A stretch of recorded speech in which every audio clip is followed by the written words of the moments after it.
Hello friends, நான் உங்கள் ஐஷாஸ் கலையரசி. இந்த வீடியோவில் என்ன பார்க்க போகிறோம் அப்படின்னா, சைக்காலஜியில் மறதி அப்படின்ற டாபிக் தான் பார்க்க போகிறோம். மறதினா ஃபர்கட்டிங் அப்படின்னு சொல்லுவாங்க ஆங்கிலத்தில். வாங்க வீடியோக்குள்ளே போகலாம். இந்த மறதின்ற டாப்பிக்கில் என்னென்ன பார்க்க போகிறோம் அப்படின்னா, மறதினா என்ன, அதான் ஃபஸ்ட்டு பார்க்க போகிறோம். மறதியின் வகைகள் என்னென்ன இருக்குது, அதை செகண்டாக பார்க்க போகிறோம். மறத்தல் கோட்பாடுகள் எத்தனை இருக்குது, அதை பற்றி விரிவாக பார்க்க போகிறோம். மறத்தல் பற்றிய எபிங்காஸின் சோதனை, மறத்தல் பற்றி எபிங்காஸ்ன்றவர் சொல்லியிருக்காரு, சோதனை மூலம் சொல்லியிருக்காரு, அதையும் பார்க்க போகிறோம்.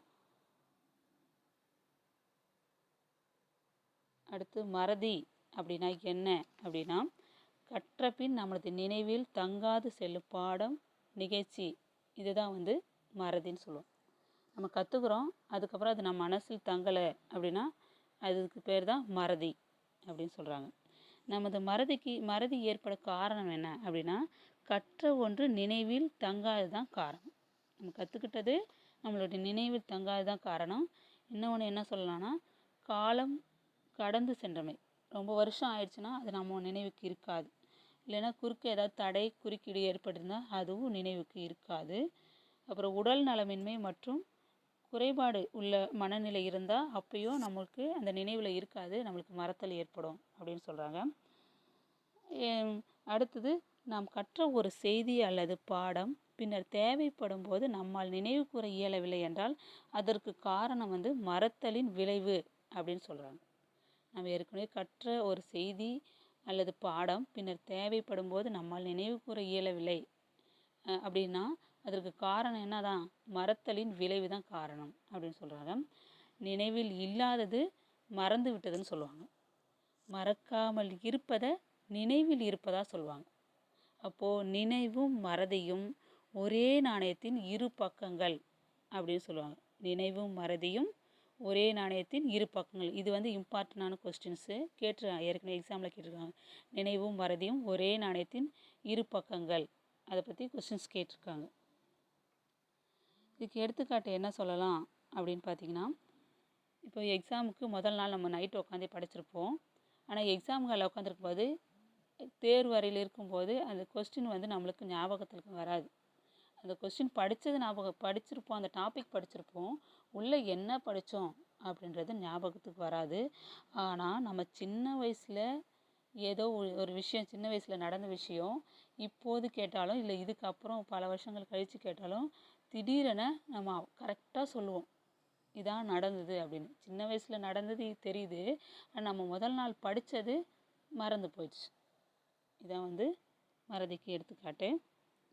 அடுத்து மறதியின் வகைகள் என்னென்ன இருக்குது அப்படின்னு பார்த்திங்கன்னா, 2 வகைகள் சொல்லியிருக்காங்க. இயற்கை மறதி, செயற்கை மறதி. Passive or natural forgetting, active or morbid forgetting.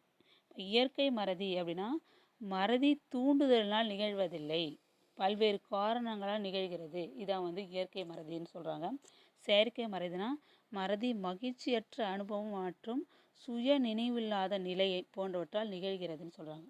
மறதி மகிழ்ச்சியற்ற அனுபவம் மற்றும் சுய நினைவில்லாத நிலை போன்றவற்றால் நிகழ்துன்னு சொல்கிறாங்க. இதை தான் நசுக்குதல் மூலம் நிகழ்கிறது அப்படின்னு சொல்கிறாங்க. நசுக்குதல்னால் ரெப்ரெஷன் அப்படின்னு சொல்லுவாங்க.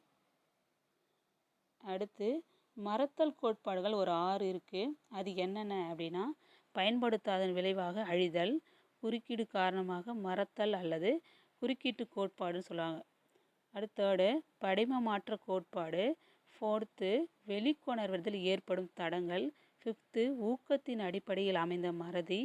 6th, திடப்படுத்துதல் அல்லது நிலைத்தல் கோட்பாடு. இதான் இந்த 6 கோட்பாடுகள். எதுக்குன்னா மறத்தல் கோட்பாடுகள் இது.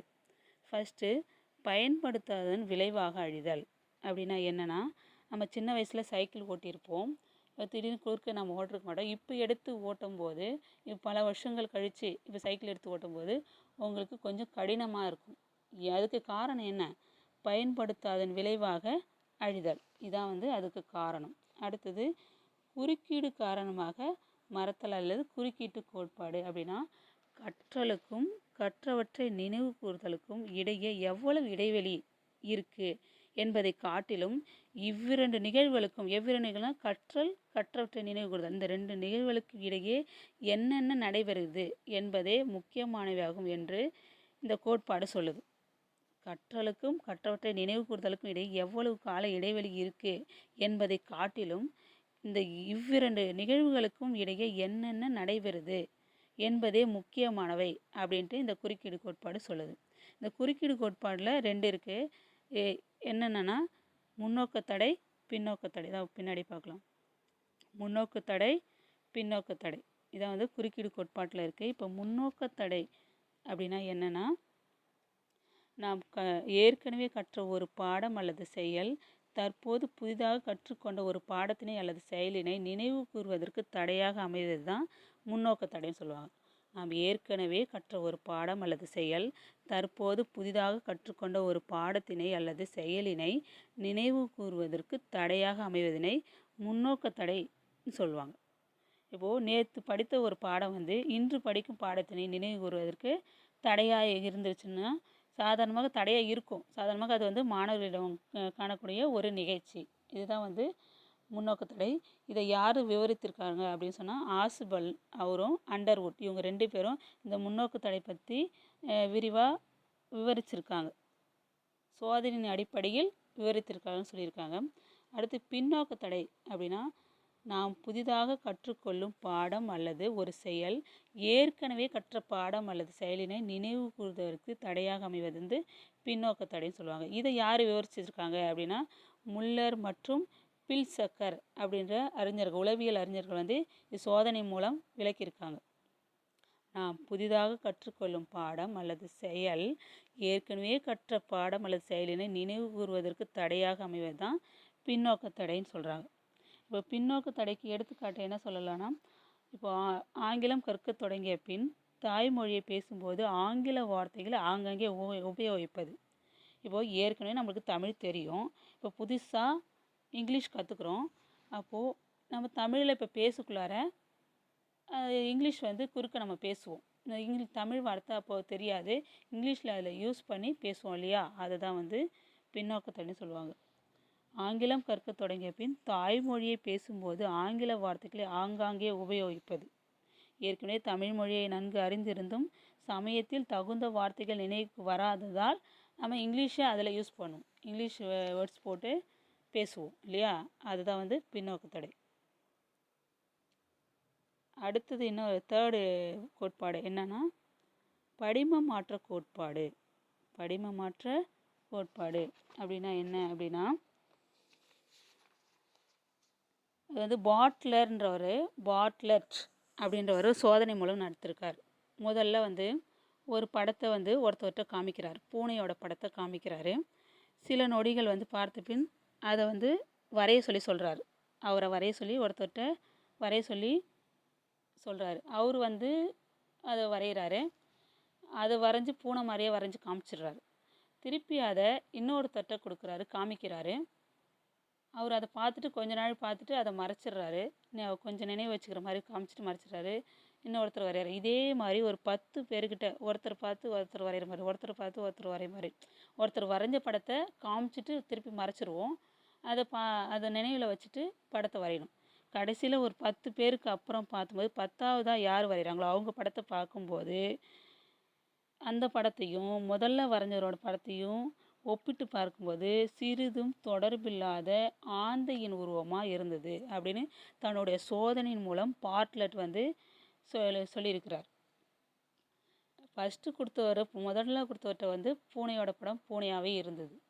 கடைசியில் வரைஞ்சவருடைய படம் எப்படி இருந்ததுன்னா அதுக்கு சிறிதும் தொடர்பில்லாத ஆந்தையின் உருவமாக தென்பட்டது அப்படின்னு சொல்கிறாங்க. அப்போது இதுக்கு காரணம் என்ன அப்படின்னா மறத்தல் தான் காரணம்.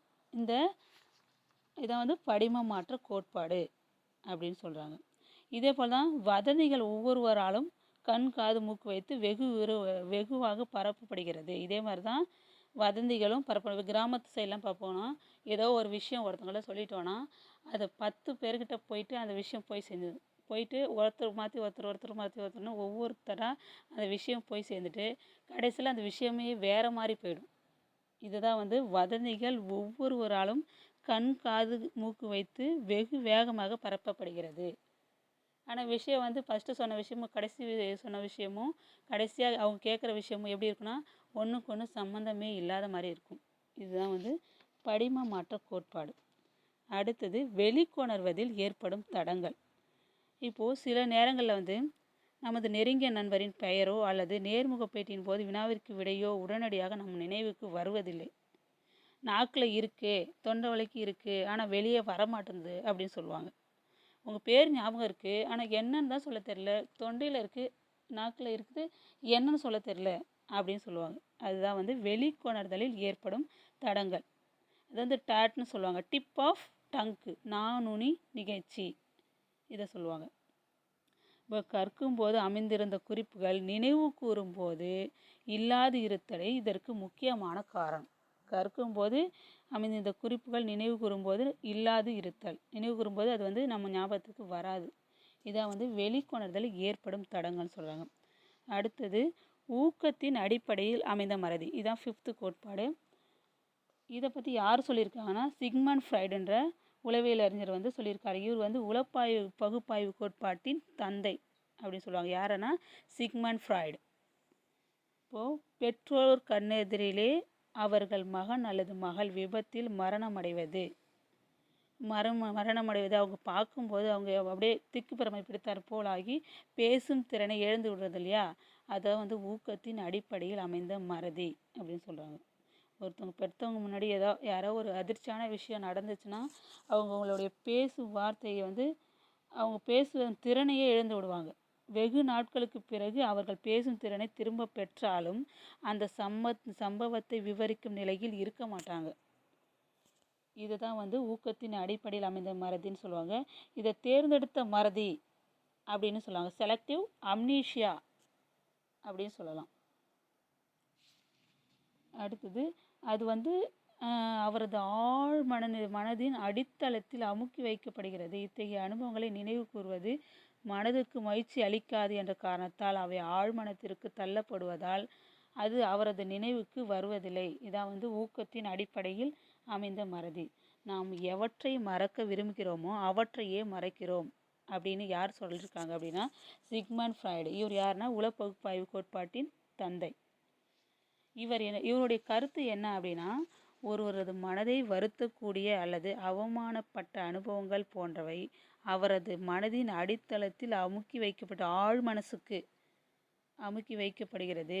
இத்தகைய அனுபவங்களை நினைவு கூறுவது மனதுக்கு மகிழ்ச்சி அளிக்காது என்ற காரணத்தால் இவை ஆழ் மனதிற்கு தள்ளப்படுவதால் அது அவரது நினைவுக்கு வராது. எனவே ஒருவர் தாம் வேண்டாம் என்று ஒதுக்கும் செயல்கள் அனுபவங்கள் அனைத்தும் வந்து நினைவில் மனத்தில் இருத்தி விலகி அடிமனத்தில் ஆழமாக பதிக்கப்படுகிறது.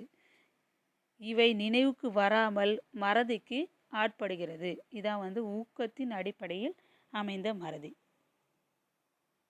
அடுத்து திடப்படுத்துதல் அல்லது நிலைத்தல் கோட்பாடு.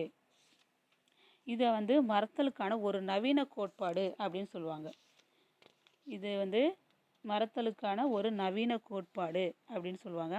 இது வந்து விபத்தில் மூளை காயம் அடைவோர், இப்போது மண்டையில் அடிபட்டுச்சுன்னா குணமடைந்தாலும் கூட விபத்துக்கு சற்று முன் நடந்த நிகழ்ச்சி வந்து அவங்க மறந்துருப்பாங்க. ஆனால் விபத்துக்கு நடைபெறுவதற்கு வெகு காலம் முன்னாடி நடந்த நிகழ்ச்சிகளை நம்ம பற்றி கேட்கும்போது அது அவங்களுக்கு ஞாபகமாக இருக்கும். இதுதான் வந்து நிலைத்தல் கோட்பாடு அல்லது திடப்படுத்துதல் கோட்பாடுன்னு சொல்கிறாங்க. அடுத்தது என்னென்னா மறத்தல் பற்றிய எபிங்காஸின் சோதனையும் மறத்தல் வளைகோடும். மறத்தல் பற்றி எபிங்காஸ் என்ன சொல்லியிருக்காரு அப்படின்னா இந்த படம் தான் அது, இந்த டயக்ராம் வச்சு தான் சொல்லியிருக்காரு. இப்போ இதை வந்து மறத்தல் வளைகோடு அப்படின்னு சொல்லுவாங்க. இந்த மறத்தல் வளைகோடை வேறு எப்படி பேரால் சொல்கிறாங்க அப்படின்னா நினைவில் இருத்தல் வளைகோடு. இது வந்து எக்ஸாமில் கேட்டிருக்காங்க. மறத்தல் வளைகோடினுடைய வேறு பெயர் என்ன அப்படின்னு கேட்டிருக்காங்க. நினைவில் இருத்தல் வளைகோடு அப்படின்னு அர்த்தம். இதில் என்ன சொல்லியிருக்காரு அப்படின்னா இந்த படத்தை வச்சு கீழே இருக்கிறது வந்து கற்றலுக்கு பின் கடந்த நாட்கள், சைடில் இருக்கிறது 100, 75, 50, 25 போட்டுக்கிறது எவ்வளவு சதவீதம், இந்த 1 மணி நேரத்தில் எவ்வளோ சதவீதம் நினைவு இருக்குது, 2 மணி நேரத்தில் எவ்வளோ சதவீதம் நினைவு இருக்குது, 3 மணி நேரத்தில் எவ்வளோ சதவீதம் நினைவு இருக்குது, அதுதான் வந்து அந்த டயக்ராமில் சொல்லியிருக்காங்க. இதில் என்ன சொல்லியிருக்காங்கன்னா, எபிங்காஸ் சோதனைப்படி மறத்தல் விகிதம் வந்து தொடக்கத்தில் அதிகமாக தான் இருக்கும். காலம் அதிகரிக்க அதிகரிக்க மறத்தல் விகிதம் குறையும் சொல்கிறாங்க. அதான் மேலேருந்து குறைஞ்சிட்டு வந்திருக்கு பாருங்கள். முதல் நாள் 100 இருக்குது, 2வது நாள் இன்றைக்கி பாடம் நடத்துகிறாங்க அப்படின்னா இன்றைக்கி கட்டுற பாடம் வந்து 100% மனசில் இருக்குது. அப்புறம் 1 மணி நேரம் கழித்து பாருங்கள் 75% வந்துடுச்சு. அப்போ 2 மணி நேரம் கழித்து பாருங்கள் 50% வருது. பாதி பாதி பாதியாக அப்படியே குறைஞ்சிட்டு வருது இல்லையா? அதுதான் சொல்கிறாங்க. காலம் அதிகரிக்க அதிகரிக்க தொடக்கத்தில் வந்து அதிகமாக இருக்கும். காலம் அதிகரிக்க அதிகரிக்க மறத்தல் விகிதம் குறையும். கற்றலில் முதல் 1 மணி நேரத்தில் வந்து அரை பங்கும், 8 மணி நேரத்தில் 2/3 பங்கும், ஒரு வாரத்தில் 4/5 பங்கும் கற்றவற்றில் மறந்து போகிறது அப்படின்னு சொல்கிறாங்க. கற்றலில் முதல் 1 மணி நேரத்திற்கு அரை பங்கும், 8 மணி நேரத்தில் 2/3 பங்கும், ஒரு வாரத்தில் 4 பங்கும் கற்றவற்றில் மறந்து போகுது அப்படின்னு சொல்கிறாங்க. அடுத்தது இப்போ கல்லூரி வகுப்பில் எப்படி நடக்குது அப்படின்னா, 40 நிமிட சொற்பொழிவிற்கு பின் மாணவர்களின் நினைவு கூறுதல். 40 நிமிஷம் லெக்சரர் வந்து கிளாஸ் எடுக்கிறாங்க அப்படின்னா, அதுக்கப்புறம் மாணவர்களின் நினைவு கூறுதல் எப்படி இருக்குன்னா 62% தான் இருக்குது. 100% இல்லை, 62% தான் இருக்குது. 3 நாட்களுக்கு பின் வந்து 20% தான் நினைவு கூர்ந்தனர், நினைவில் இருக்குது அப்படின்னு சொல்கிறாங்க. அந்த நடத்தின அன்னைக்கு வந்து அவங்களுக்கு 62% தான் இருக்குன்னு சொல்கிறாங்க. 3 நாட்களுக்கு அப்புறம் அவங்கள நினைவு கூற முடியுமான்னு கேட்டால் 20% தான் நினைவு கூற முடியும் அப்படின்னு சொல்கிறாங்க. இந்த எபிங்காஸ் வந்து 1885 இந்த மறதி வளைகோட்டை வந்து வெளியிட்டாருன்னு சொல்கிறாங்க. இது வந்து நினைவிருத்தல் வளைகோடு அப்படின்னு நம்ம முன்னாடியே சொல்கிறோம். இப்போ கற்றலும் மறத்தல் விகிதலும் வந்து எப்படி இருக்குது அப்படின்னா, 20 நிமிடங்களில் 47%, ஒரு நாளில் 66%, 2 நாளில் 72%, 6 நாளில் 75%, 31 நாளில் 79% இருக்குன்னு சொல்கிறாங்க. கற்றலும் மறத்தல் விகிதலும் இது ரெண்டுத்துக்கும் சேர்த்து ஒப்பிடுக்குள்ளார 20 நிமிடங்களில் வந்து 47% தான் அவங்களுக்கு ஞாபகம் இருக்குது. ஒரு நாளில் வந்து 66% மறந்துடுறாங்கன்னு சொல்கிறாங்க. கற்றலும் மறத்தல் விகிதம்னா என்னது? 20 நிமிஷத்தில் 47% தான் ஞாபகம் இருக்குது. ஒரு நாளில் 66% சொல்கிறாங்க. 2 நாளில் வந்து 72% மறந்துடுதுன்னாங்க. 6 நாளில் 75%, 31 நாளில் 79% வந்து மறந்துடுதுன்னு சொல்கிறாங்க. இப்போது இந்த கொஸ்டின்ஸ் வந்து எக்ஸாமில் கேட்டிருக்காங்க. ஒரு நாளில் வந்து மறத்தல் சதவீதம் எவ்வளவுன்னு கேட்டிருக்காங்க. அதில் ஆப்ஷன் வந்து 50, 40, 30, 65ன்னு இருக்குது. ஆனால் நம்மளுக்கு ஒரு நாளில் 66 தான் இந்த புக்கில் கொடுத்துருக்காங்க. அதனால் 65 தான் ஆன்சராக எடுத்துக்கலாம். ஆன்சர் அவங்க 65 தான் கொடுத்துருக்காங்க. ஒரு நாளில் மறத்தல் சதவீதம் எவ்வளவு அப்படின்னு கேட்டால் 66%.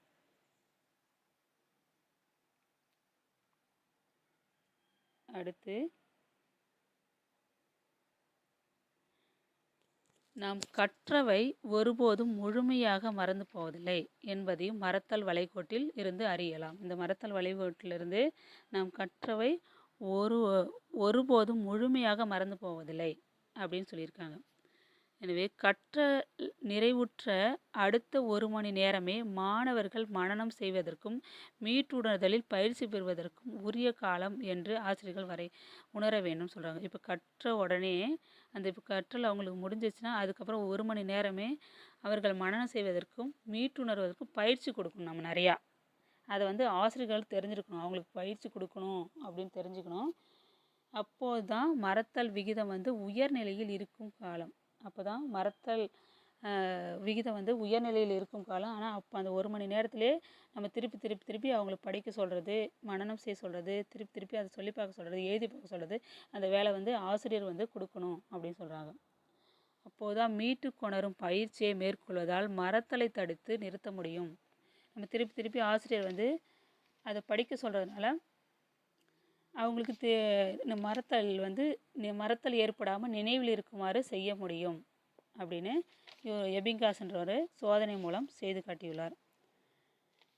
இப்போது அந்த ஒரு கொஸ்டின்ஸ் என்ன கேட்டாங்கன்னா, %, கற்றல் ஒரு நாள் கழித்து மறந்து போகிறதுன்னு கேட்டிருக்காங்க. இதை வந்து ஏற்கனவே டெட் பேப்பர் 2ல் கேட்ட கொஸ்டின்ஸ். எத்தனை சதவீதம் அப்படின்னா 65% தான் ஒரு நாளில் மறந்து போகுது. அதுக்கு ஆன்சர். இந்த வீடியோவில் ஃபஸ்ட்லேயே என்ன பார்த்தோம் அப்படின்னா, மறத்தல்னால் என்ன, மறத்தலின் வகைகள் பற்றி பார்த்தோம் 2, மறத்தலின் கோட்பாடுகள் எத்தனை இருக்குது, 6 இருக்குது, அதை பார்த்தோம். அடுத்தது மறத்தல் பற்றிய எபிங்காஸின் சோதனையும் மறத்தல் வளைகோடு. இந்த வளைகோடை பாருங்கள். ஃபஸ்ட்டு அதிகமாக இருக்குது முதல் நாள், அடுத்து 1 மணி நேரத்தில் எப்படி இருக்குது, அடுத்து 2 மணி நேரத்தில் எப்படி இருக்குது, அடுத்து 3 மணி நேரத்தில் எப்படி இருக்குது, அதை விட கொஞ்சம் கொஞ்சமாக குறைஞ்சது. ஆனால் கடைசி வரைக்கும் வந்து மறதி வந்து முழுமையாக மறந்துடாதுன்னு தான் சொல்கிறாங்க. முழுமையாக ஒரு நிகழ்ச்சி வந்து மறந்துடாது, அது மனசில் இருக்கும். அதை நம்ம திருப்பி திருப்பி அதை மீட்டு கொண்டு வரணும். திருப்பி திருப்பி அது என்ன நடந்ததுன்னு நம்ம யோசித்து பார்க்கணும். அப்போதுனா மறக்காது, நம்ம நினைவில் வந்து நீண்ட நாட்களுக்கு இருக்கும். இந்த வீடியோ உங்களுக்கு பிடிச்சிருக்குன்னு நான் நம்புகிறேன். Thank you friends.